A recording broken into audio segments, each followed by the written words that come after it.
Boa noite, igreja. Eu sou o Misael,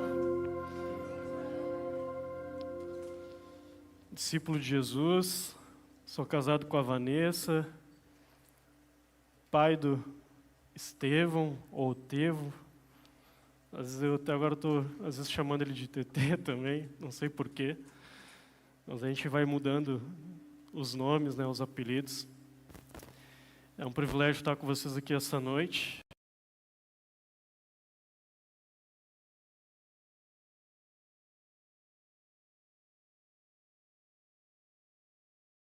Para a carta aos Coríntios,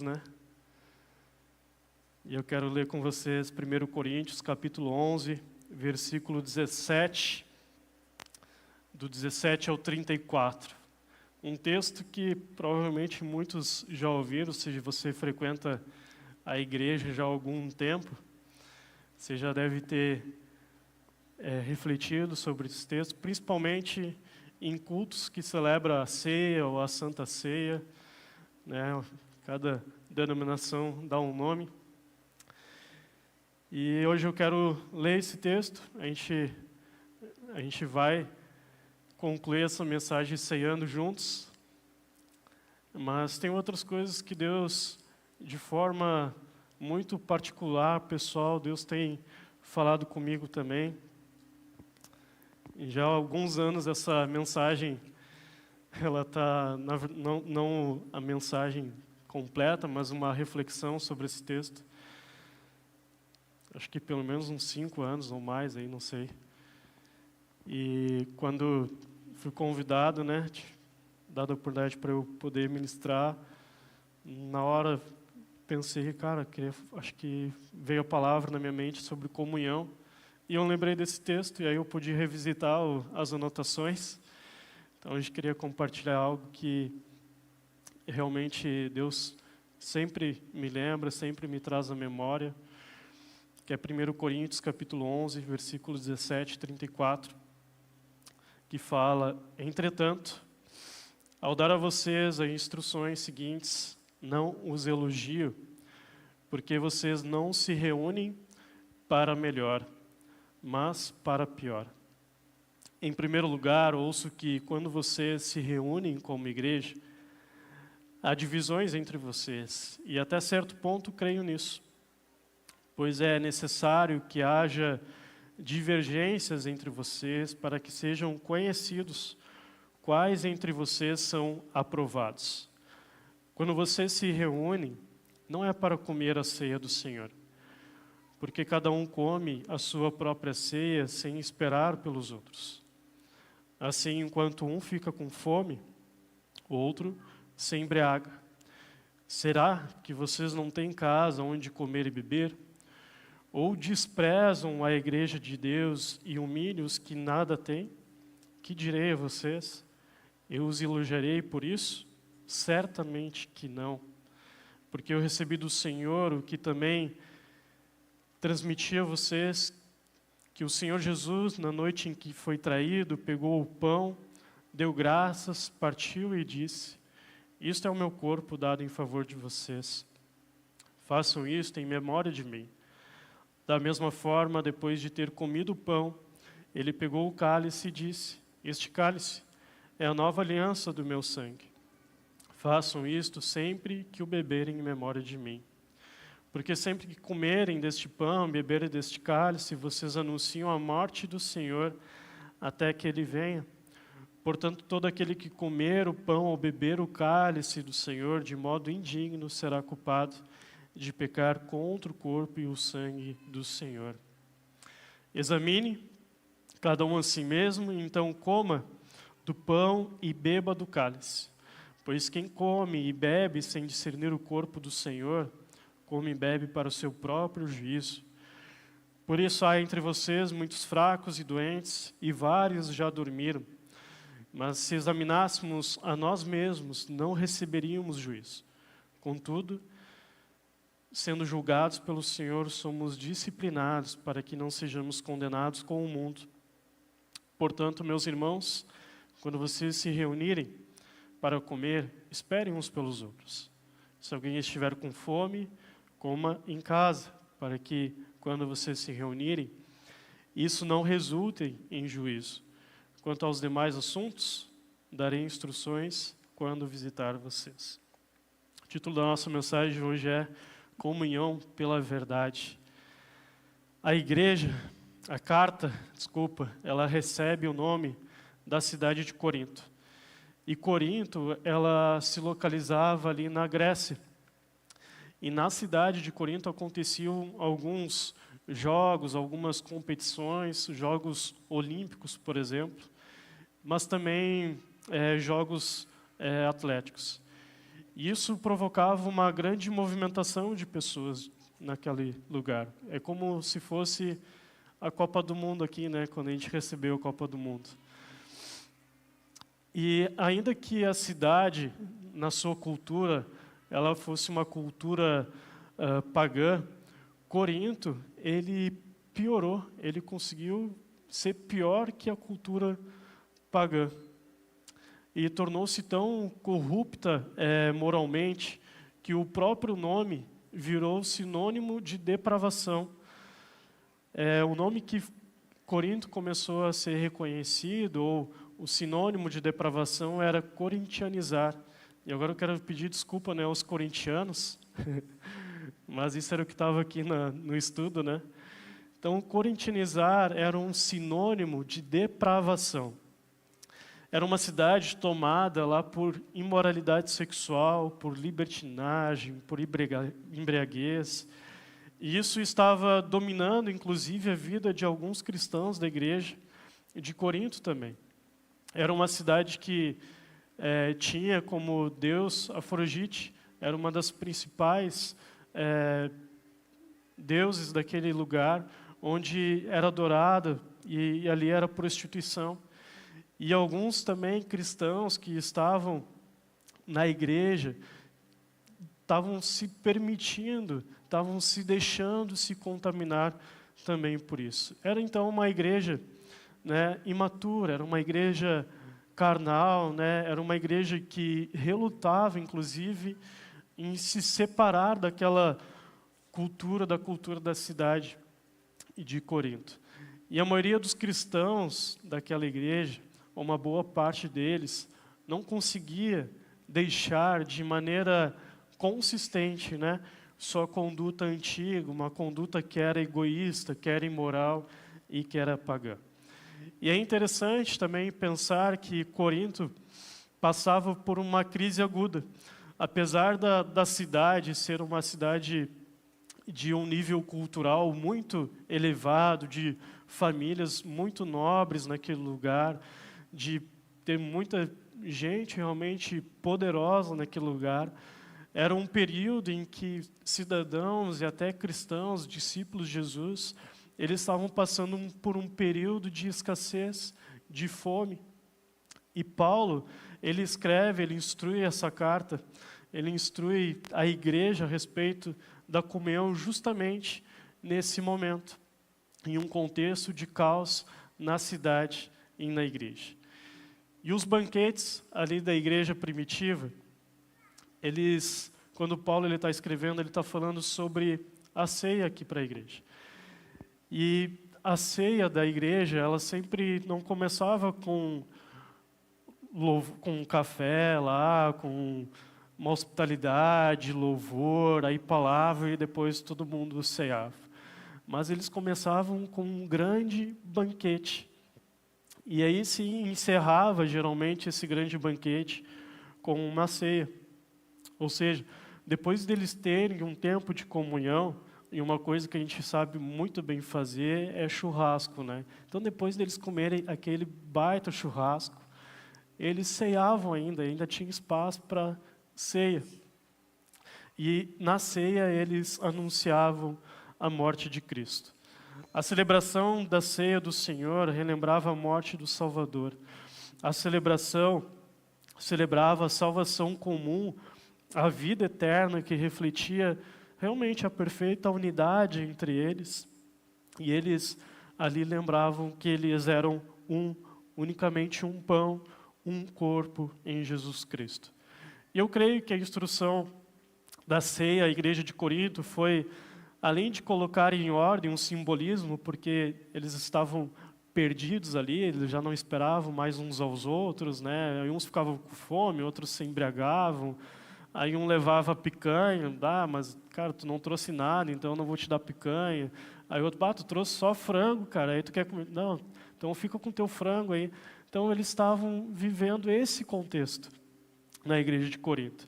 E Paulo, ele tem a intenção de organizar essa bagunça que estava na igreja. Mas além de colocar uma ordem ao simbolismo, eu creio que Paulo, ele queria também lembrar aqueles que eram fiéis à palavra de Deus. A palavra, a salvação que, inclusive, havia tirado eles lá do Egito, né? Lembra que vocês, cara, estavam lá no Egito, vocês foram salvos de uma escravidão, hoje vocês vivem a liberdade em Jesus Cristo. Quando Paulo estava tentando lembrar, instruir eles que a ceia também lembrava a salvação dos nossos pecados, presentes inclusive, dizendo que Cristo, ele morreu por mim e por você, que Cristo, ele também voltará, porque ele ressuscitou, ele venceu a morte. E é impossível não se alegrar com essa verdade, é impossível não se alegrar quando o Alisson entra aqui e diz que a mensagem da cruz é loucura. É impossível o nosso coração não chorar e se alegrar quando nós cantamos grandioso és tu, porque que Cristo fez por mim e por você deve ser celebrado toda vez que nós reunimos. E não somente quando tem a ceia, quando nós pegamos o cálice e o pão, não só nessas horas, mas em todo momento em que nós nos reunimos, Cristo, ele deve ser celebrado. Quero compartilhar já na introdução aqui algo que a gente está vivendo, a gente está tentando se mudar para a Zona Sul, a gente não se mudou, mas uma coisa está muito clara no nosso coração, que toda vez que a gente for até uma imobiliária, que todas as vezes que a gente for visitar um apartamento, nós contamos o que Deus está fazendo na nossa vida, nós estamos contando o porquê nós estamos indo para lá, que é para servir a Jesus Cristo, que é para servir a comunidade. E dessa forma nós estamos celebrando a Jesus em todo lugar que nós vamos, com toda pessoa que nós nos reunimos, nós queremos celebrar Jesus. E é isso que Paulo está querendo instruir a igreja. Entretanto, ele vai dizer, não temos nos reunido honrando o que Jesus fez por nós. Temos nos reunido para pior e não para melhor. A palavra, inclusive, de Deus diz que onde tem 2 ou 3 que se reúnem em seu nome, né, ali ele se faz presente. Os nossos encontros, eles têm sido em nome de Jesus. Os nossos encontros têm representado o que Jesus Cristo fez por nós. Não é isso que Paulo está vendo na igreja de Corinto. Versículo 17, eu vou ler e vou tentar ir de versículo a versículo com vocês. Entretanto, ao dar a vocês as instruções seguinte, não os elogio, porque vocês não se reúnem para melhor, mas para pior. E é isso aí, gerou uma pergunta no meu coração. Quando eu me reúno, quando nos reunimos, quando nos encontramos como amigos, nos reunimos para quê? Para melhor ou para pior? Qual é o propósito desse encontro? É isso que Paulo está se referindo. Para que vocês vieram aqui essa noite? Para que vocês vão se encontrar no Boulevard? Para que vocês vão comemorar um aniversário? Para que vocês vão se encontrar depois na casa de alguém? Para que vocês vão à célula? Qual é o propósito desse encontro? As nossas reuniões, os nossos encontros, os nossos rolês, eles devem sim ser realizados com um propósito. Quando alguém vai numa festa, né, essa pessoa, ela tem um propósito quando ela vai para lá. Quando alguém vai ao velório, né, essa pessoa tem um propósito para estar lá. Quando alguém vem no Levi, quando vai no culto de domingo, ou vai na célula, essa pessoa com certeza tem um propósito para estar lá. Pode ser que você vá até a diversos encontros, né? Reuniões, rolês, e nem quer saber do propósito, cara. Eu vou seguir o fluxo, aonde vocês vão, eu vou, cara, nem quero me envolver com isso. Você nem se importa tanto com isso. Daqui a pouco você nem sabe para que você está aqui, se você está se reunindo para melhor ou para pior. Mas saiba que cada encontro, cada reunião, cada celebração e até mesmo uma festa mundana tem um propósito por trás de tudo isso. Alguém aqui arriscaria dizer o propósito pelo qual estamos reunidos aqui hoje? Pode falar bem alto aí. Amém, glória a Deus, você acertou, muito bem, 10 para você. É isso aí, a gente está aqui para adorar o Senhor Jesus. Esse é o nosso propósito. Tem outras coisas, tem outras, pouco outros vão citar, para a gente estar em comunhão com os irmãos e dessa forma lembrar o que Jesus fez por nós. Nós estamos aqui para servir ao Senhor Jesus. Nós temos um propósito para estar aqui. E nós nos reunimos para melhor.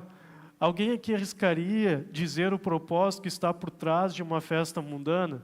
Não precisa responder. E eu fiquei pensando, cara, e agora me peguei, porque depois que eu pensei em perguntar isso aqui, falei, eu não vou me arriscar sozinho nisso, eu vou pedir ajuda para minha secretária. Aí eu perguntei para a Iá, porque achei que eu daqui a pouco pudesse falar algo errado, né, muito fora, porque eu sou crente, sou religioso. Aí eu perguntei, cara, qual é o propósito que está por trás de uma festa mundana? E aí Iá respondeu assim, o propósito de uma festa mundana é promover a satisfação dos prazeres carnais, a ostentação de poder e o entretenimento desregrado, focando intensamente em prazeres sensoriais, excesso de bebida, dança e frequentemente comportamento imoral. Não, é isso que eu achei demais que ela escreveu. Distanciando-se de princípios espirituais. Tais eventos buscam liberdade total e fuga da rotina por meio da libertinagem. Não fui eu que disse, foi ela, foi a Iá. Nós não acreditamos em reuniões que tenham esse propósito. Misel, por que você está falando de festa mundana se o texto é para a igreja de Corinto? Porque a igreja de Corinto estava em um contexto de depravação moral e estava sendo influenciada por aquilo que estava acontecendo em sua cultura fora da igreja.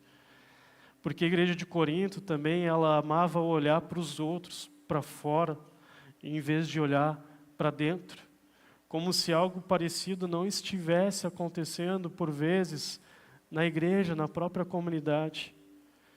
E aí eu pergunto, nós temos nos reunido para melhor ou para pior? Mas você está me parecendo muito religioso agora, cara. Muito legalista. Que agora eu vou ter que descobrir o propósito que está por trás de cada festa, o propósito de cada reunião. Se eu for no Boulevard, eu vou ter que perguntar qual é o propósito da gente estar ali. Agora eu vou ter que descobrir o propósito da célula, se você não sabe, depois a gente pode te dizer. E isso, cara, é pesado isso, né, cara? Tu não é um cara feliz, eu acho, né? Tem que ser mais leve, cara. Né? Tem que ser mais tranquilo, tem que ficar mais suave. Isso é muito legalismo mesmo, isso é religiosidade. Agora eu não vou poder mais ir no aniversário. Agora eu não vou poder mais ir num rolê com a galera tranquilo, ir num X. Agora eu não vou poder ir mais uma festa mundana. Queridos, não é que você precise saber de tudo isso. Mas é importante você saber o propósito de cada ambiente que você frequenta. Principalmente quando diz respeito a uma festa. Quando tem pessoas que não têm a mesma crença que você, mas que não têm os mesmos valores que você, os mesmos princípios que você. Mas acho que mais importante do que você saber o propósito de cada lugar, de cada coisa que acontece por trás, é você saber o propósito que Deus tem para a sua vida. O mais importante é identificar e viver o propósito que Deus tem para a sua vida. Com qual propósito você está indo a este lugar? Com qual propósito você está se reunindo com essas pessoas? Qual é a motivação, a intenção do seu coração? Será que realmente nesses encontros Jesus Cristo ele está sendo anunciado, ele está sendo glorificado? Ou você está nesses encontros só validando o que os outros estão fazendo, o pecado dos outros? Ou você está lá só porque quer ser aceito por um grupo? No versículo 18 vai dizer, em primeiro lugar, ouço que quando vocês se reúnem como igreja, há divisões entre vocês, e até certo ponto que creio nisso, pois é necessário que haja divergências entre vocês para que sejam conhecidos quais entre vocês são aprovados. Paulo ele descreve que havia divisão na igreja de Corinto. Ele crê que até certo ponto é saudável ter divergências uns com os outros. Nós não precisamos concordar com tudo, mas precisamos ter unidade do coração.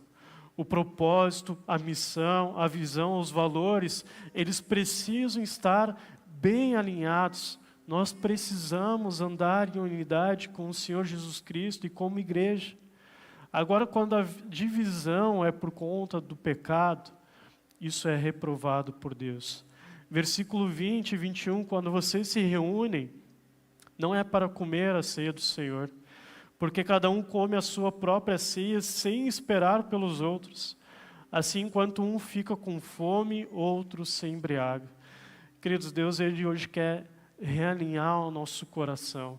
Realinhar o nosso coração com o propósito que Deus tem para a nossa vida.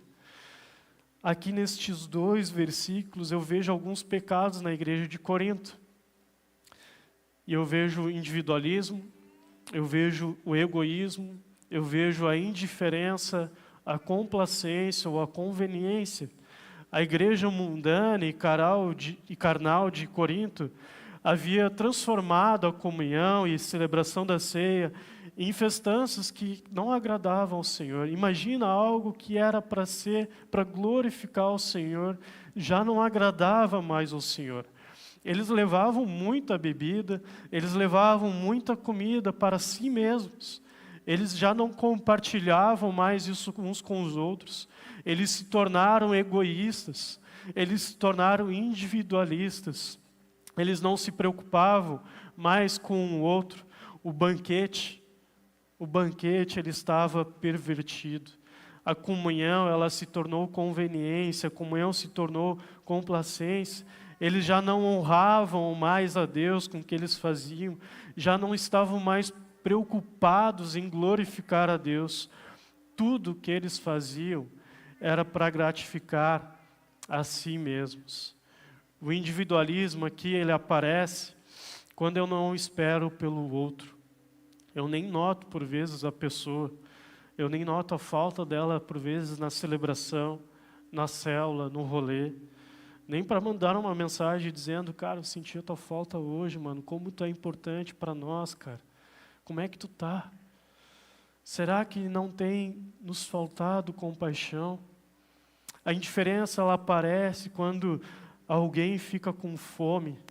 Você vê alguém com fome, você vê alguém com necessidade, com desafios, com dificuldades, mas você não estende a mão. Você nem ao menos orar pela pessoa você ora.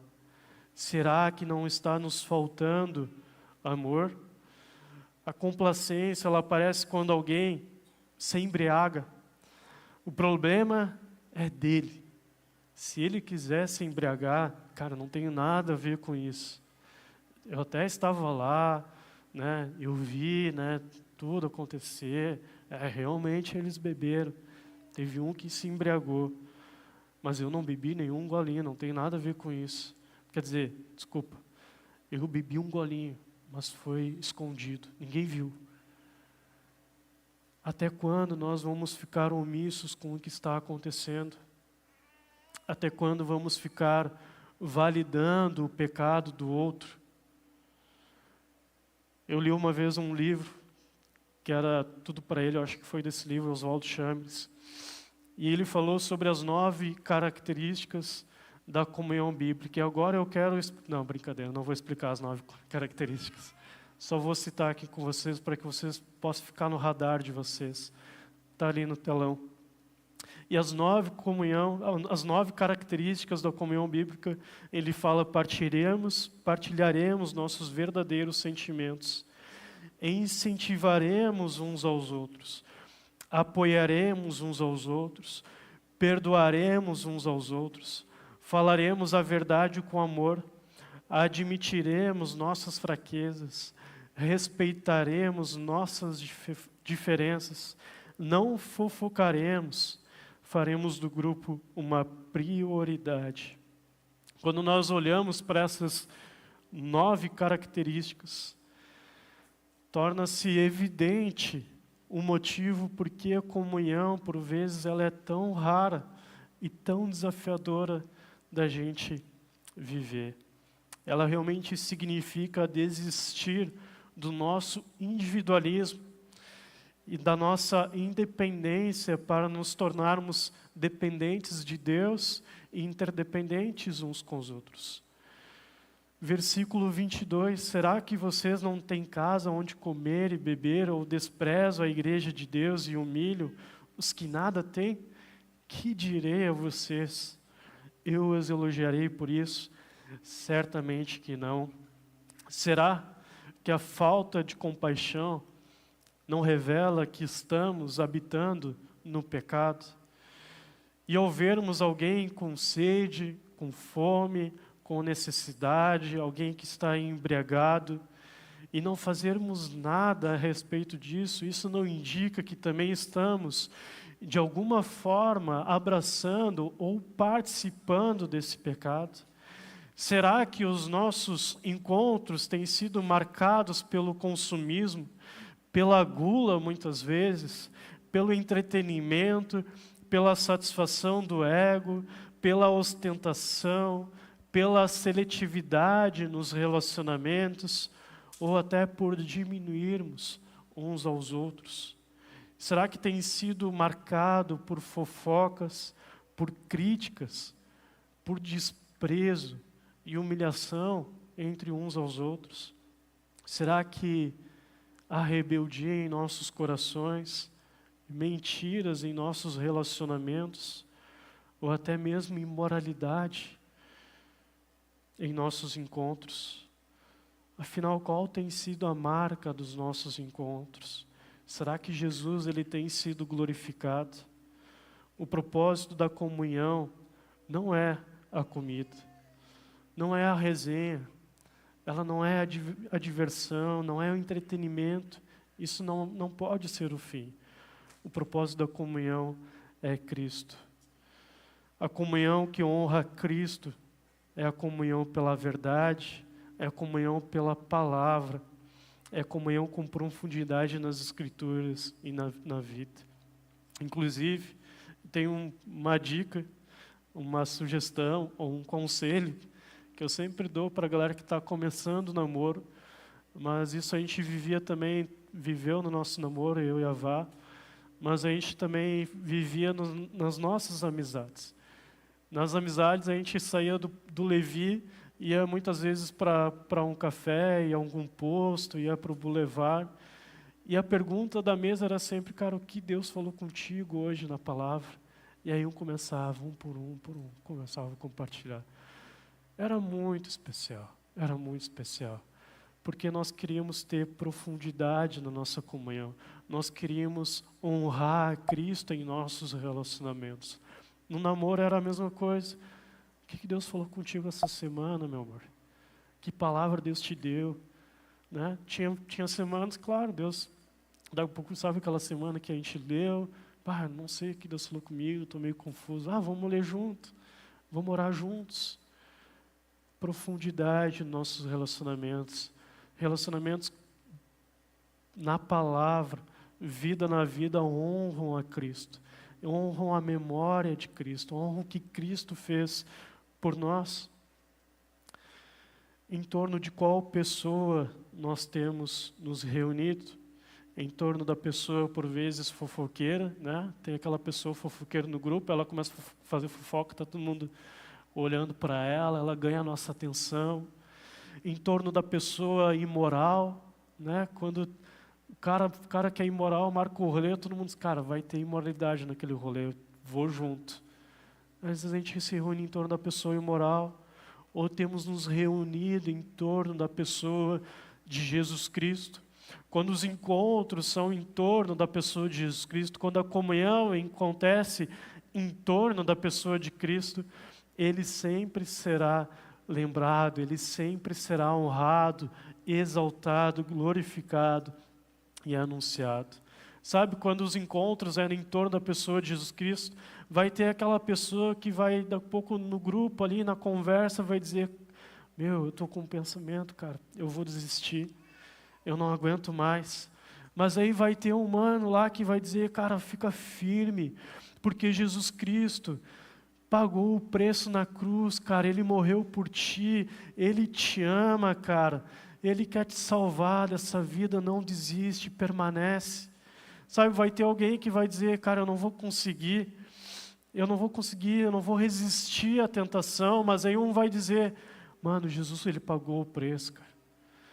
Ele venceu a tentação, Ele venceu o pecado, Ele vai te fortalecer, cara, confia.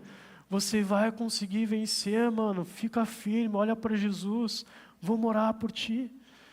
Vai ter outro que vai dizer daqui a pouco, cara, eu não sei, mano, o que vai ser do meu futuro, cara, eu estou ansioso, cara, eu estou preocupado, eu não sei mais o que fazer. Mas aí vai ter alguém que vai dizer, cara, coloca os teus olhos em Jesus.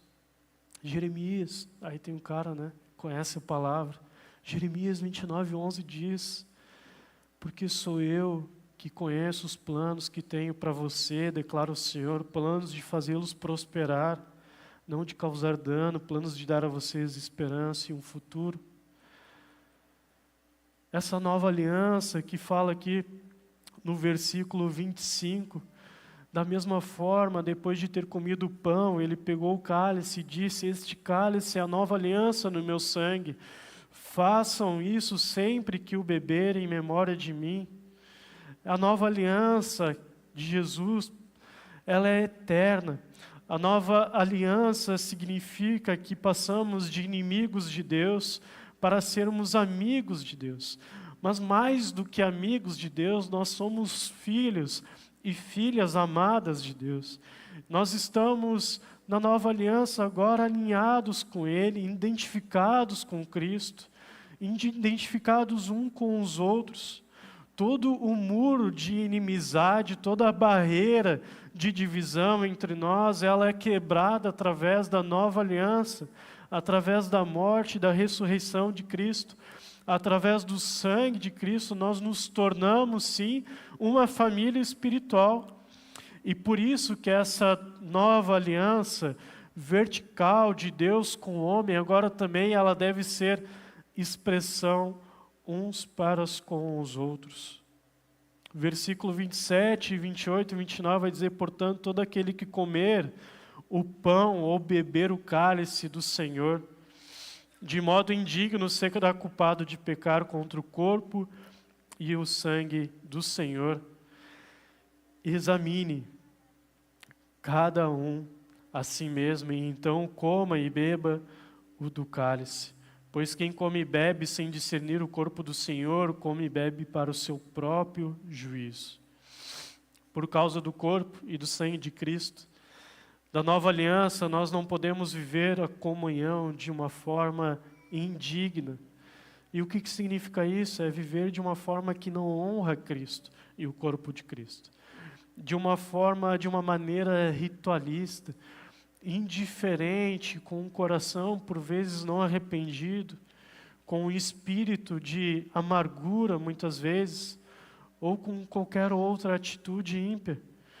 Porque a palavra diz, agindo assim, nós seremos culpados em participar da ceia do Senhor, da mesa do Senhor.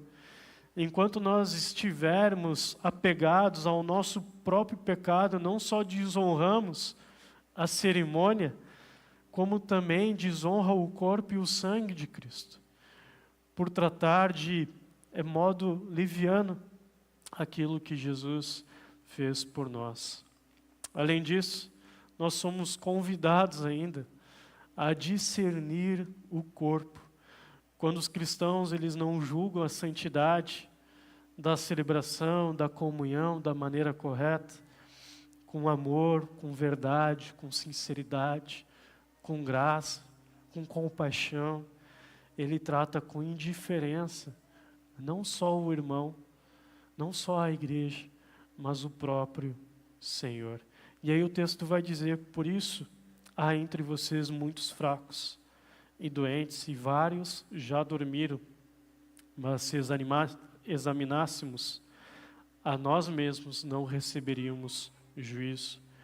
É por causa do nosso pecado que muitos estão doentes, alguns até mortos espiritualmente. Deus até fulmina uns, como lembramos há pouco tempo em Atos, como a gente viu lá, porque Deus fulminou, né, Ananias e Safira, para que a igreja fosse purificada, que jamais nos falte o temor a Deus. Mas não o temor só quando a gente vai ceiar. Quando a gente pega o cálice, né, o pão, a gente faz aqui, examina. Ah, Deus, perdoa os meus pecados, Senhor.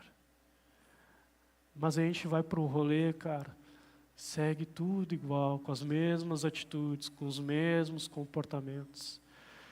Deus, Ele quer mudar a nossa forma de nos relacionarmos uns com os outros. Eu creio que ninguém se reúne para ser disciplinado pelo Senhor, né? Ninguém se reúne para a morte. Não há propósito nisso, não há nada digno nisso.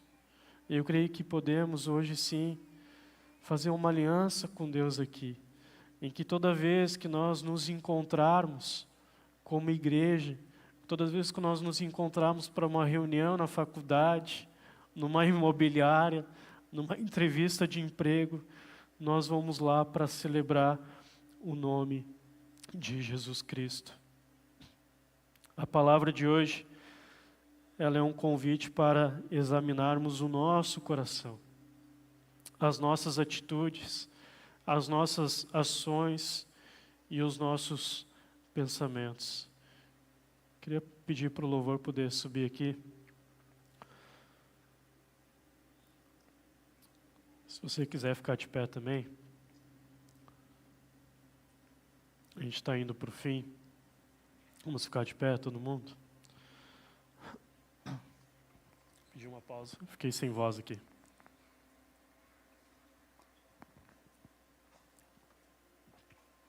Obrigado. Será que há em nós inveja? Será que há em nós indiferença? Será que há em nós omissão? Será que há em nós complacência? Será que existem ainda em nós atitudes ímpias que têm desonrado o Senhor? Nos ambientes em que estamos, será que em todos os lugares que frequentamos, na nossa casa, na nossa família, na célula, em momentos de lazer, nós temos celebrado Jesus, nós temos honrado o nome dEle, glorificado a Ele? A palavra de hoje, ele é um chamado para examinar a si mesmo, examinar a sua conduta, a sua vida, o seu coração, os seus pensamentos, a sua mente. Eu queria convidar o time que vai estar servindo a ceia. Não sei se eles já estão preparados. Sim, obrigado. Queria te convidar a fechar os teus olhos nesse momento. E antes da gente participar da ceia, eu quero que você faça uma oração pessoal a Deus. A palavra de Deus fala: examine-se o homem a si mesmo. Feche os teus olhos agora e pergunte: Deus, o que há em mim que está fora, Pai, do teu propósito?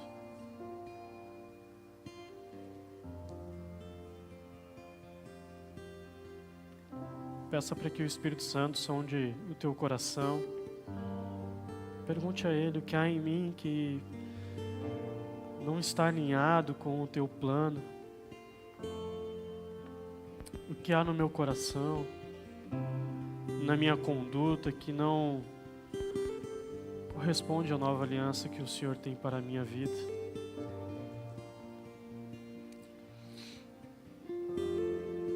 O que há em mim, Deus, que tem desonrado o Senhor. O que há em mim que tem desonrado o corpo de Cristo.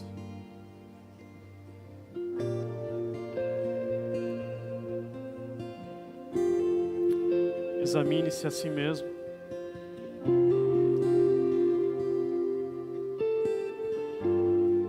Permita que o Espírito ele fale ao seu coração.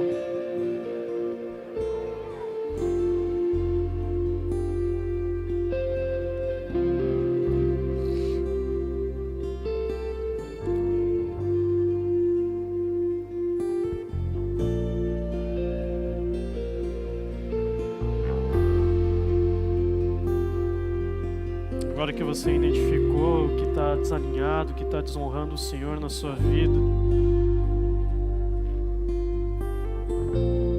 arrependa-se dos seus pecados, confesse eles diante do Senhor. Senhor, me perdoa, Pai, porque eu tenho tratado, Pai, o Teu nome, Deus, com indiferença, Pai, de modo leviano. Perdoa, Senhor, porque eu tenho sido egoísta, eu tenho sido individualista, Pai. Me perdoa, Senhor, porque eu tenho sido omisso, Pai, nos meus relacionamentos. Me perdoa, Deus, porque eu não tenho honrado, Senhor, o Teu nome. Peça perdão ao Senhor essa noite. Me perdoa, Deus, porque eu tenho levado uma vida imoral, Senhor. Tenho tido uma vida de mentira.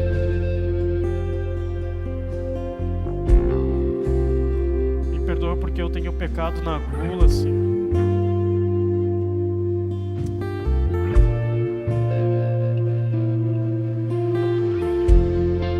Peça perdão agora ao Senhor, se arrependa dos seus pecados. A palavra de Deus onde diz que onde abundou o pecado, superabundou a graça. O nosso Deus, Ele é poderoso, Ele é fiel e justo para nos perdoar. Saiba que você é amado do Senhor Jesus, Ele deu a sua vida por você.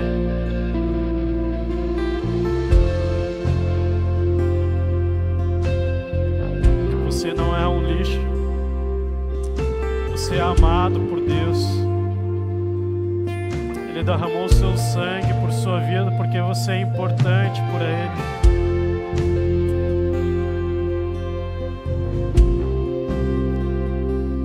Hoje Ele te convida, Ele te chama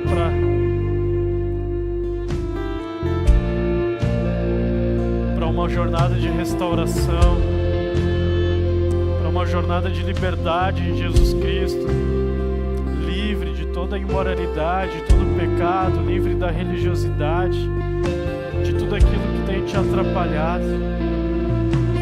Deus hoje tem a tua noite hoje de restauração, de reconciliação. Deus hoje separou essa noite, esse dia, para que você pudesse reconciliar o teu coração ao Senhor, alinhar o teu coração, a tua conduta, a tua vida com a dele.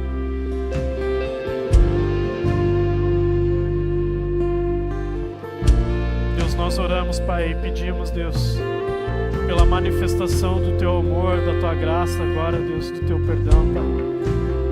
Te louvamos, Deus, porque o Senhor é fiel e justo, Deus, poderoso, Deus, para perdoar todo pecado, Pai. Mas te pedimos, Deus, que haja uma transformação de mente em nosso coração, Pai. Não queremos, Deus, mais ser os mesmos, Deus. Nós queremos honrar o Teu nome, Pai, em cada encontro, Deus, em cada lugar, em cada ambiente, Deus.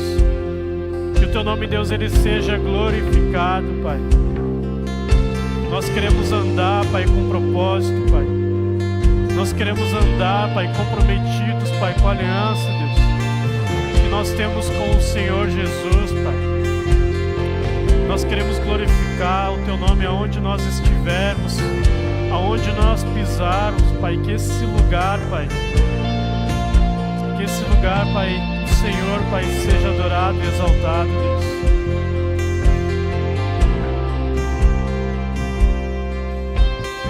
Nós entregamos esse tempo ao Senhor, Pai. Entregamos nosso coração, a nossa vida a Ti, Deus. Em nome de Jesus, Pai. Em nome de Jesus. Amém, Senhor. Eu quero entrar com você agora nesse segundo momento, que é a ceia.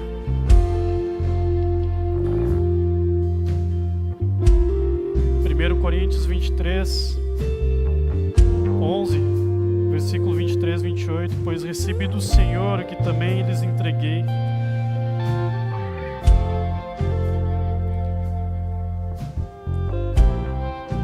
Que o Senhor Jesus, na noite em que foi traído, tomou um pão e, tendo dado graças, partiu e disse: este é o meu corpo que é dado em favor de vocês.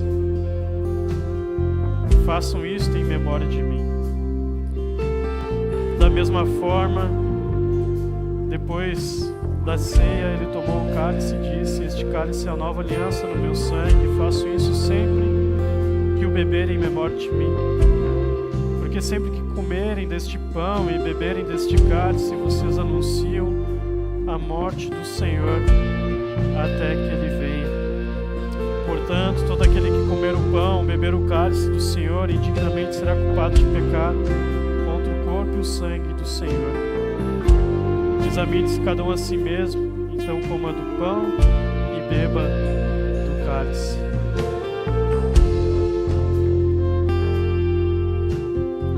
Creio que o Espírito Santo já falou com você sobre aquilo que precisa ser ajustado, sobre aquilo que precisava ser confessado, sobre aquilo que o nome do Senhor foi desonrado. Glória a Deus pela sua coragem de reconhecer, de você confessar. Glória a Deus porque corações hoje que estavam duros se renderam ao Senhor. Glória a Deus porque teve pessoas aqui hoje, jovens, que estavam afastados do Senhor, da comunhão com Deus e com a igreja. Essa é a sua noite de se reconciliar com Ele.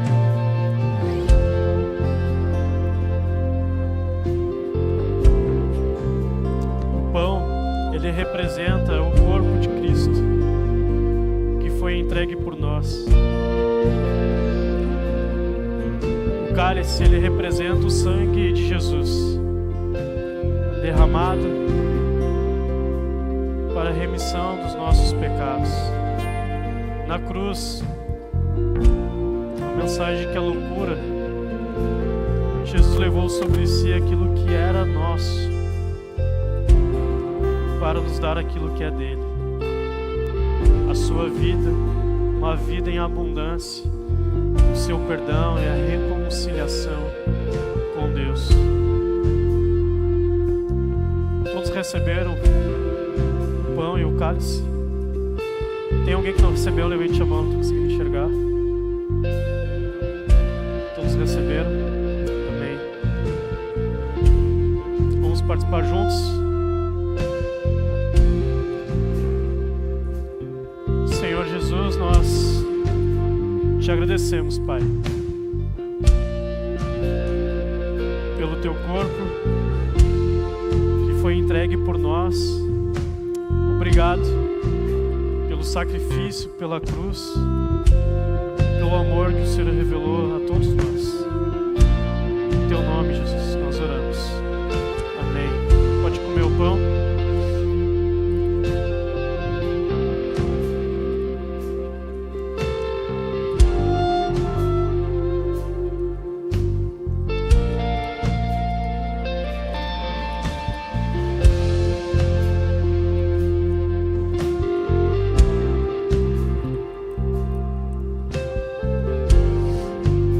Nós vamos participar do cálice.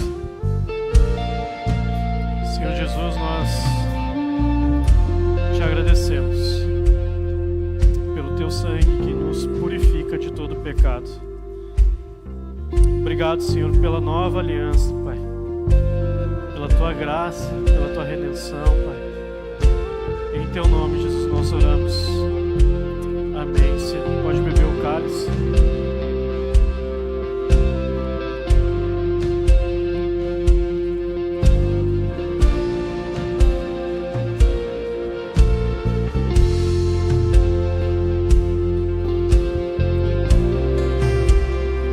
Feche os seus olhos, comece a agradecer ao Senhor, adore a Deus, porque Ele é grande.